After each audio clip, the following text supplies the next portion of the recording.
여러분, 오늘은 베드로복음 12번째 시간으로 마지막 시간입니다. 그동안 베드로복음 시리즈를 통해서 많은 은혜가 있으셨습니까? 베드로는 단점이 많고 실수가 많았지만 그걸 안 다음에는 통곡하는 사람이었습니다. 회개가 뭔지 아는 사람입니다. 우리에게 강력하게 필요한 것이 하나 있는데 바로 이것이죠. 우리도 단점 많고 또 베드로처럼 실수가 많지만 즉각 그것을 안 다음에 통곡하고 회개하는 마음. 내가 이대로 살아서는 안 되겠다. 정말 즉각 결정하고 회개하는 그 마음.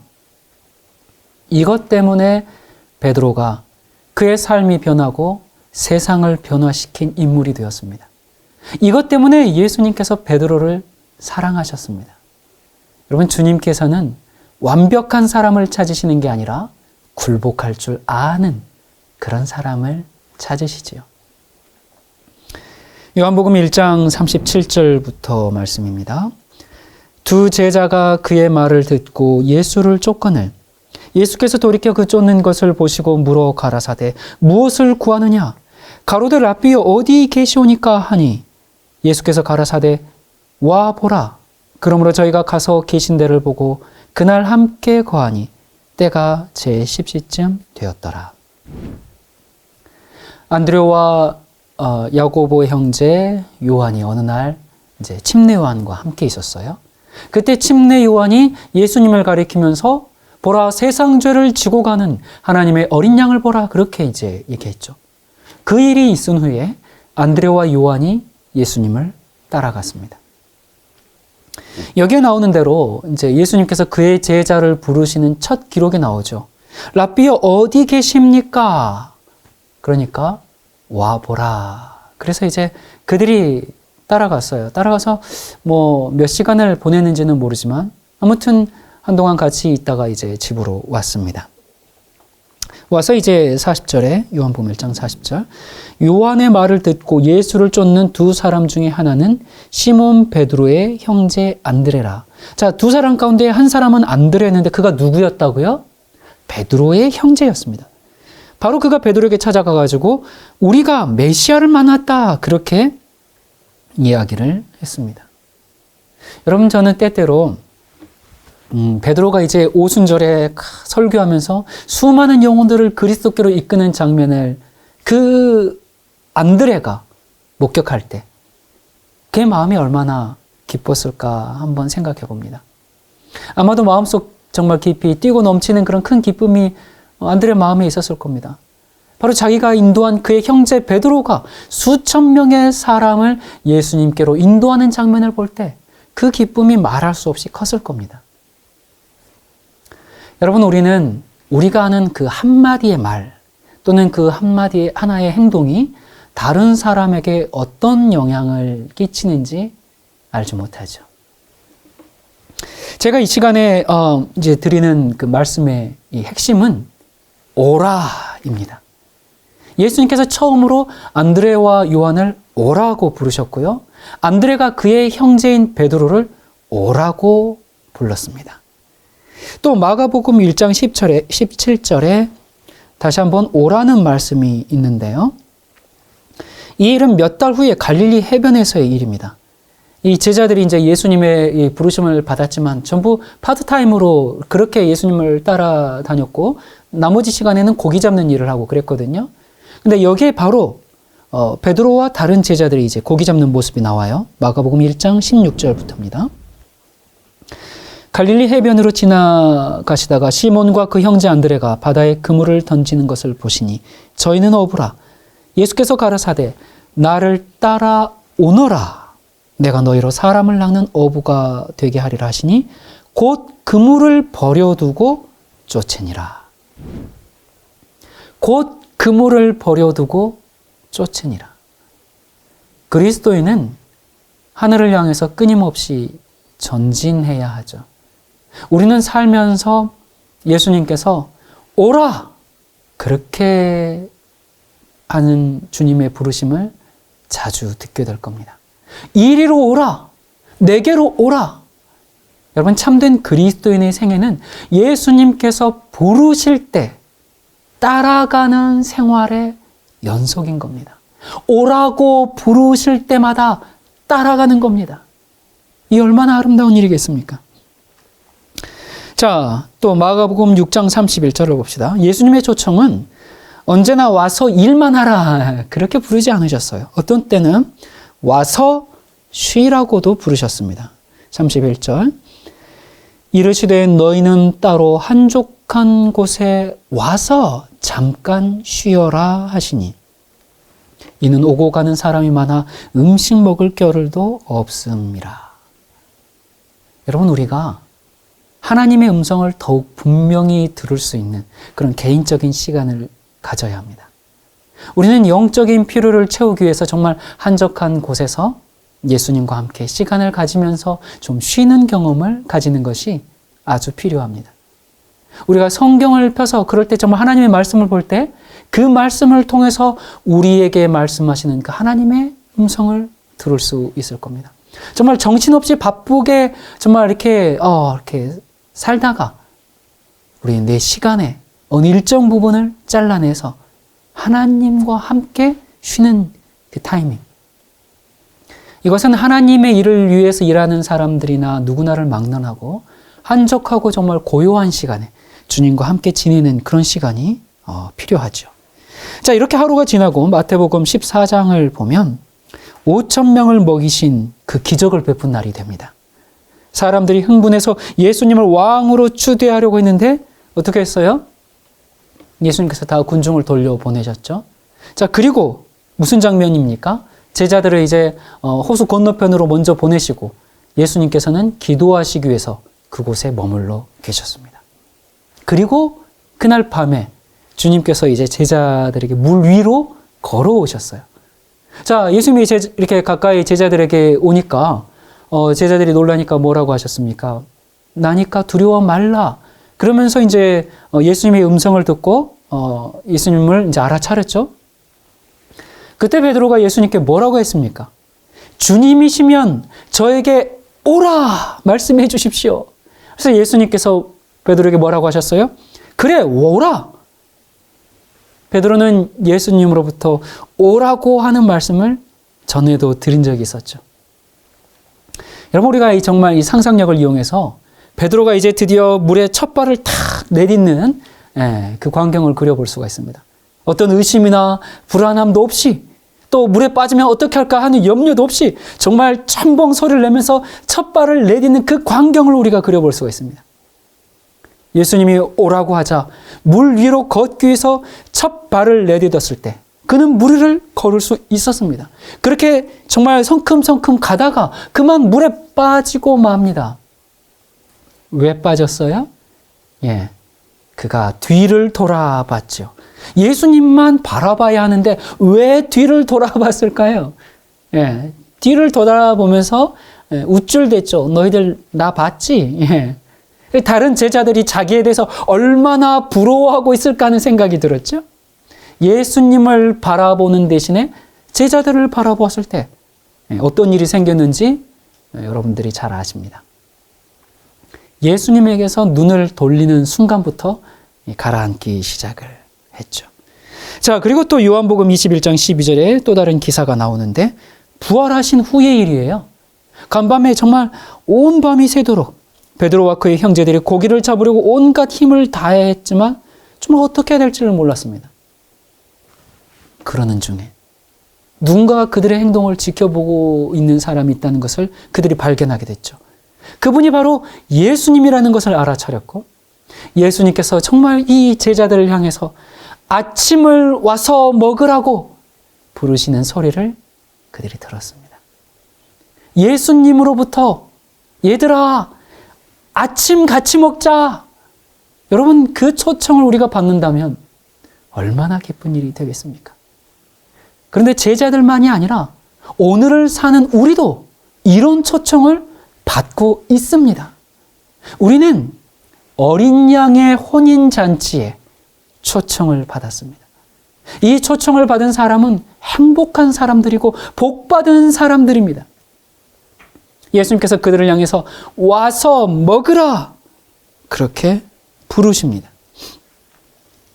여러분, 우리는 매일매일의 생애를 통해서 예수님과 함께 이렇게 먹는 경험을 가질 수가 있습니다.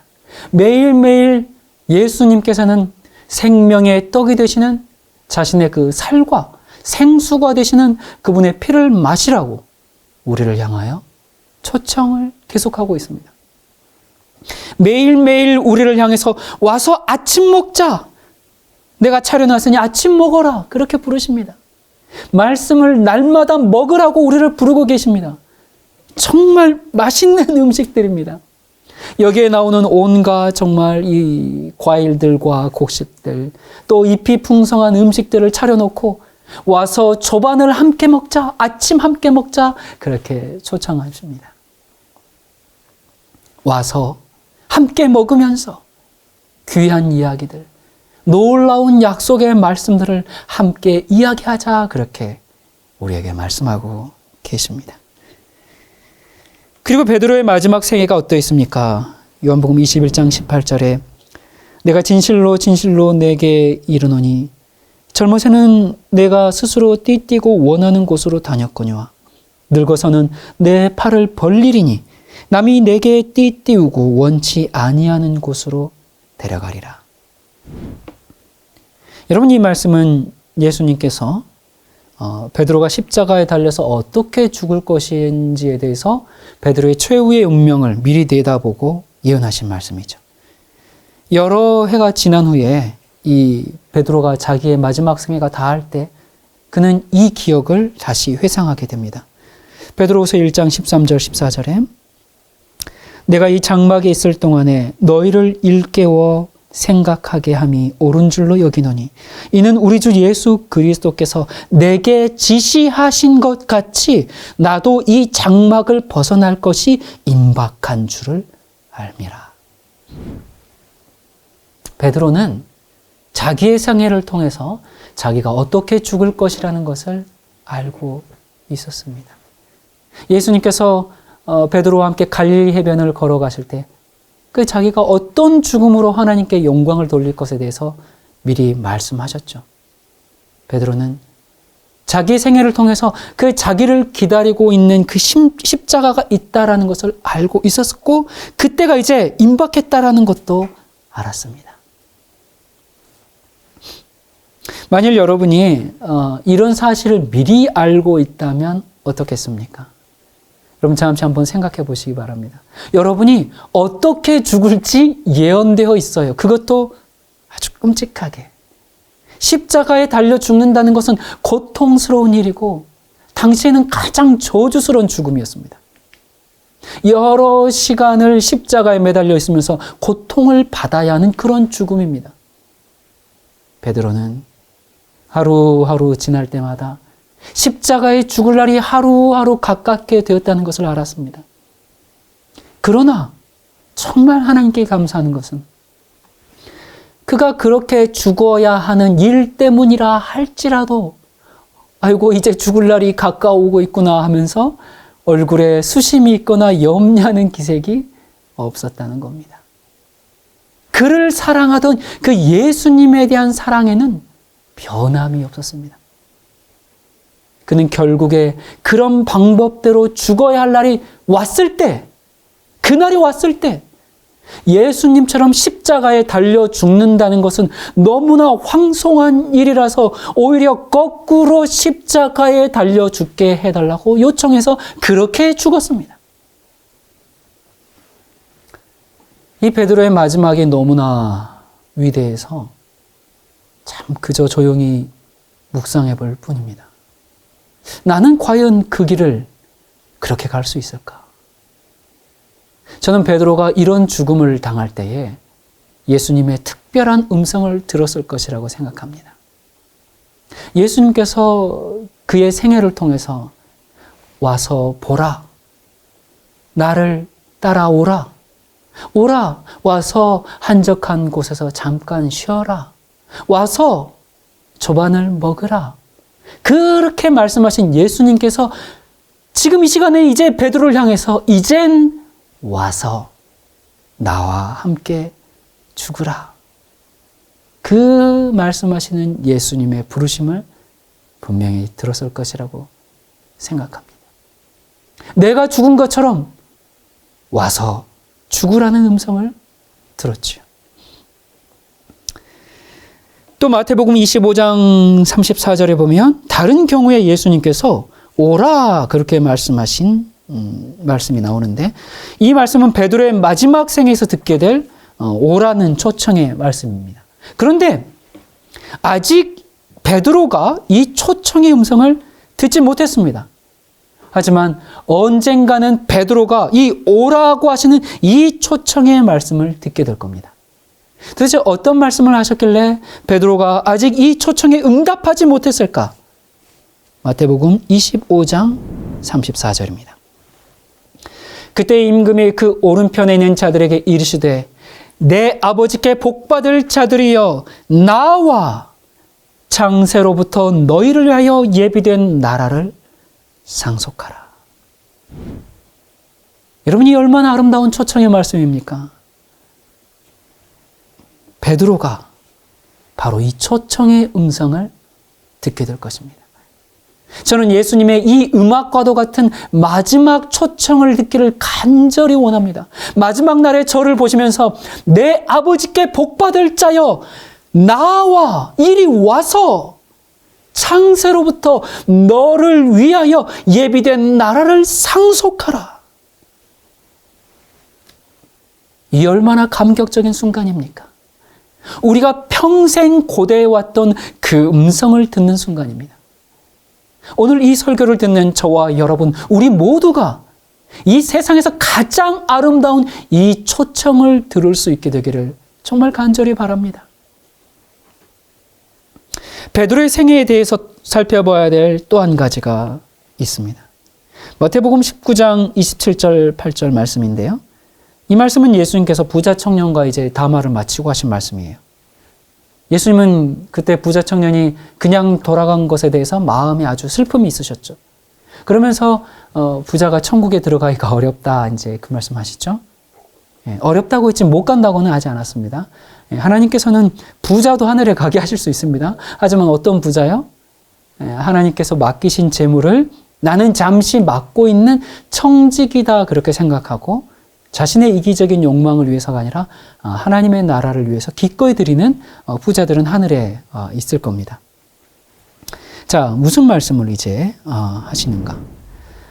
이에 베드로가 대답하여 이르되 보소서 우리가 모든 것을 버리고 주를 따라 싸운데 그런즉 우리가 무엇을 얻으리까? 예수께서 이르시되 내가 진실로 너희에게 이르노니 세상이 새롭게 되어 인자가 자기 영광의 보좌에 앉을 때에 나를 따르는 너희도 12 보좌에 앉아 이스라엘 12지파를 심판하리라. 베드로가 보좌에 앉게 될까요? 그렇습니다. 우주의 왕이신 예수님께서 와서 이제 보좌에 앉으라 그렇게 부르실 겁니다. 베드로야, 내가 요단강에서 너를 불렀을 때 네가 따라왔고 갈릴리 해변가에서 부를 때 네가 나를 따라왔고 내가 너를 부를 때마다 너는 나를 따라왔다. 이제 내가 너의 이름을 무덤에서 올라오라고 부르니 오라. 이젠 하늘 본향집으로 데려가고 싶다. 그러면서 베드로를 향해서 오라 하실 겁니다. 그리고는 전에 내가 한 이야기 기억하니? 내가 12 보좌 가운데 한 자리를 차지할 거라고 말한 거 기억하니? 자, 여기에 내 보좌가 있다. 올라 앉으라.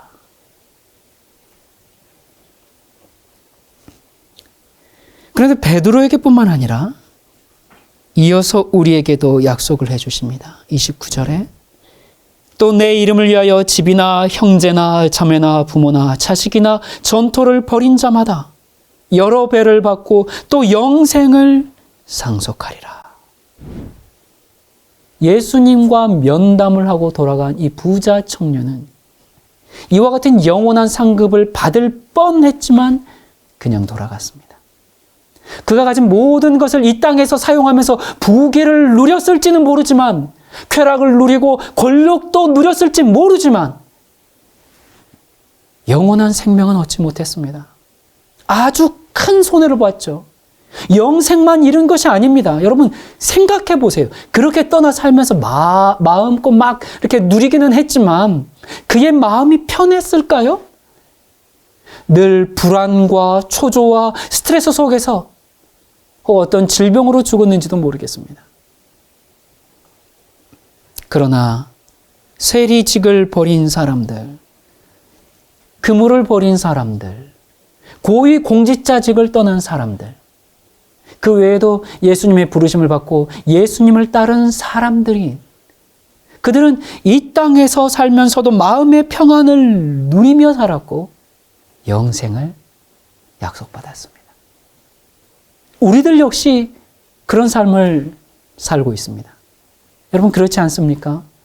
여러분 혹시 예수님 믿고 살면서 초조하고 불안하면서 사는 분들 계십니까? 여러분 그건 예수님을 떠난 그 부자가 그렇게 사는 거예요. 예수님을 믿으면서 그렇게 살면 안 돼요. 우린 그럴 이유가 전혀 없어요. 여러분 주님이 하신 일을 보십시오. 주님의 약속을 기억하십시오. 나를 얼마나 사랑하셔서 그분이 십자가에서 죽으셨는지 묵상하시기 바랍니다. 그런 사람은 이 세상을 살 때 승리자로 사는 겁니다. 담대하게 평안을 누리면서 위의 것을 바라보면서 사는 겁니다. 주님 때문에 기쁨이 있고 삶의 의미와 목적이 있는 그런 만족을 누리는 삶을 사는 겁니다. 그리고 그렇게 예수님과 함께 살았던 우리는 이 땅에서도 충분히 받았는데 오는 세상에서도 여러 배로 받을 것은 물론이고 영생을 물려받을 겁니다. 이 모든 약속이 여러분의 것이요 제 것이 될 수 있다는 겁니다. 여러분 혹 우리가 주님으로부터 오라 하는 그 부르심을 받았을 때 그 부르심대로 따라가기 때문에 약간의 손실이 좀 있을 수가 있습니다. 하지만 우리가 벌어야 하는 것이 있기는 하지만 우리가 얼마나 많이 받을 것입니까? 여러분 우리가 이 세상에서 잠깐의 그 부귀와 영화 때문에 이와 같은 놀라운 축복을 바꾸어 버리기를 여러분 원하십니까? 아니죠. 그렇게 할 수가 없죠. 너무나 큰 손실을 보는 거죠. 여러분 그런데 우리가 매일의 생애를 통해서 예수님의 부르심을 받게 되는데 그러다 보면 자꾸 더 높은 부르심을 계속해서 받게 됩니다. 한 가지 우리가 기억해야 될 것은 예수님이 더 높은 차원으로 우리를 부르실 때, 우리를 부르시면 부르실수록 우리는 세상과의 거리가 점점 멀게 하지 않으면, 더더욱 멀게 하지 않으면 예수님께서 부르시는 그 부르심에 응답할 수가 없다는 겁니다. 여러분 제가 다시 반복할게요. 세상과의 거리를 멀게 하지 않는 한 예수님이 부르시는 그 높은 경지에 우리가 도달할 수가 없다는 겁니다. 도덕적으로, 종교적으로, 정치적으로 이 세상의 모든 형편들은 자꾸만 내려가고 또 내려가고 있습니다. 인륜이 땅에 떨어진 것은 아주 오래전 이야기입니다. 그러나 예수님께서는 우리에게 자꾸 위로 올라오라고 부르십니다. 우리가 위로 올라오라고 하는 예수님의 음성에 의해서 자꾸 올라가면 우리가 올라가는 반면에 세상은 자꾸 내려가고 있기 때문에 우리는 자동적으로 어떻게 됩니까? 우리와 세상과의 거리는 멀어지게 됩니다.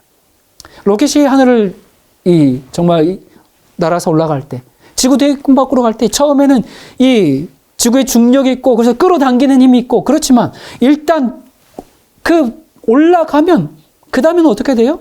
밖으로 나가게 되면 달이 끄는 또 중력이 있기 때문에 이제는 지구로 오는 것보다 그쪽으로 가는 것이 더 쉽게 갈 수가 있다고 하죠. 우리가 자동적으로 세상에서 멀어지고 예수님과 가까이 가게 되면 점점 멀어지면 멀어질 수밖에 없기 때문에 그리고 가까이 가면 가까이 갈수록 더 끌어당기는 힘이 크기 때문에 세상과는 멀어지고 주님과는 가까이 갈 수밖에 없는 겁니다. 예수님께서 지금도 여러분과 저를 향해서 더 높이 올라오라, 올라오라고 부르고 계십니다. 예수님과 가까이 가면 세상이 끄는 힘보다 예수님이 끄는 힘이 더 강하기 때문에 예수님께 가면 갈수록 세상과는 점점 더 멀어질 수밖에 없는, 다른 도리가 없는 겁니다. 저는 이런 죄의 중력이 작용하는 이 세상에서 벗어나서 하늘의 힘이 작용하는 그 범위 안에 들어가기를 원합니다. 여러분은 어떻습니까? 우리를 죄로 이끄는 죄의 중력이 있어요. 자꾸 죄로 끌어당기는 힘이 있습니다. 죄의 중력이 작용하는 그 범위에서 벗어나 매일의 생애에서 매 발걸음마다 정말 예수님을 향해서 내딛고, 그래서 세상을 향한 거리는 점점 멀어지고 예수님을 향한 거리는 점점 가까워지게 되기를 저는 소망합니다. 저는 제 자신을 언제나 그런 곳에 두기를 원합니다. 예수님께서 말씀하시기를 내가 땅에서 들리면 모든 사람을 내게로 이끌겠노라 하셨습니다. 예수님이 우리를 이끄시는 힘이 있습니다. 무슨 힘이에요? 십자가의 사랑은 우리를 죄로 끌고 가는 죄의 중력보다 더 강합니다. 지금 여러분들이 서 있는 위치는 어디입니까? 혹 여러분이 전에 결단코 이런 부르심을 들어본 적이 없다면 오늘 이 시간에 성령의 음성을 통해서 주님이 우리를 부르고 계십니다. 오라. 내게로 오라. 이리로 오라.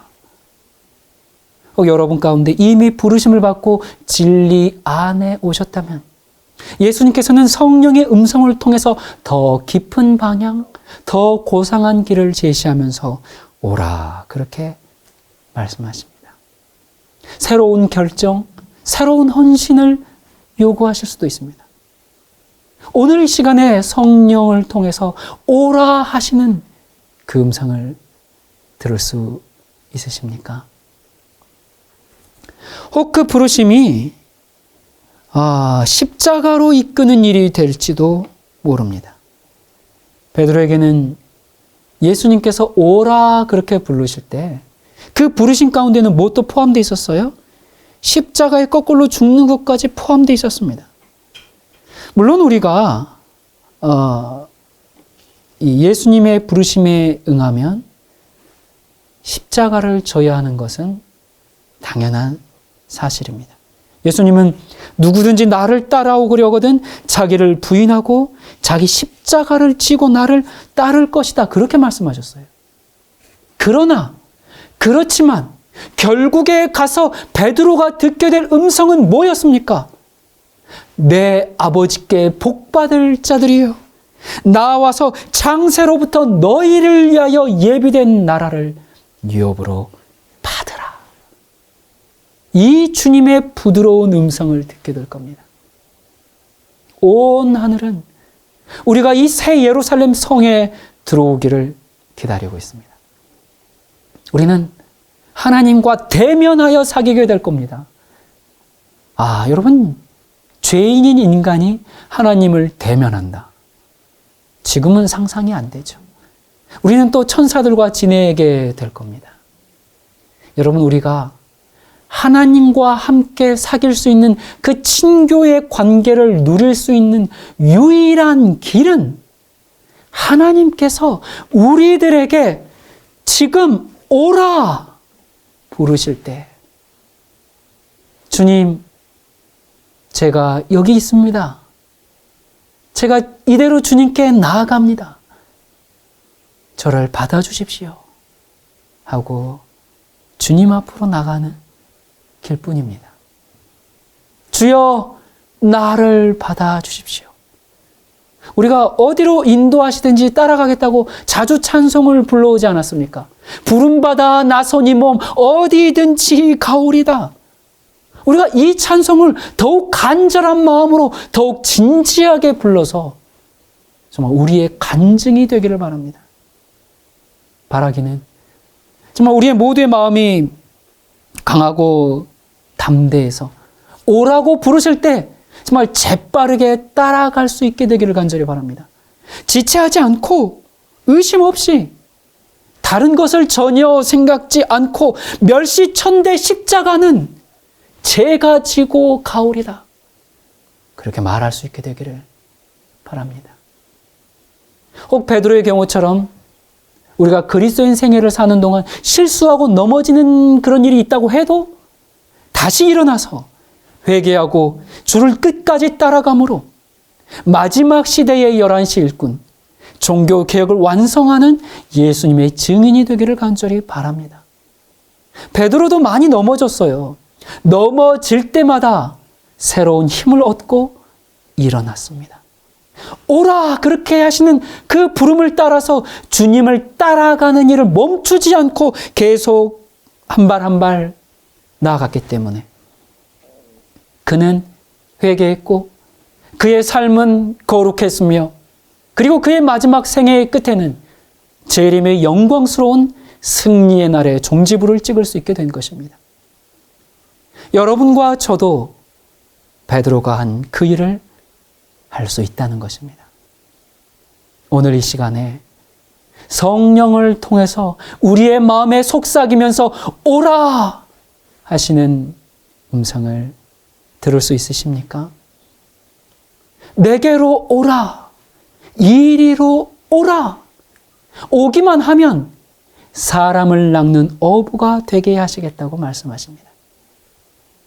주님의 부르심에 어제보다는 더 가까운 친교의 관계를 누리자고 말씀하시면서 기다리고 계십니다. 여러분은 이 부름에 어떻게 응하시겠습니까? 예수님께서 우리의 생애를 재헌신하라고 부르고 계시지는 않으십니까? 그 부르심이 다른 사람들이 볼 때는 참 어리석은 일처럼 보여요. 또 그렇게 꼭 해야 되는가? 그런 일처럼 보일지도 모릅니다.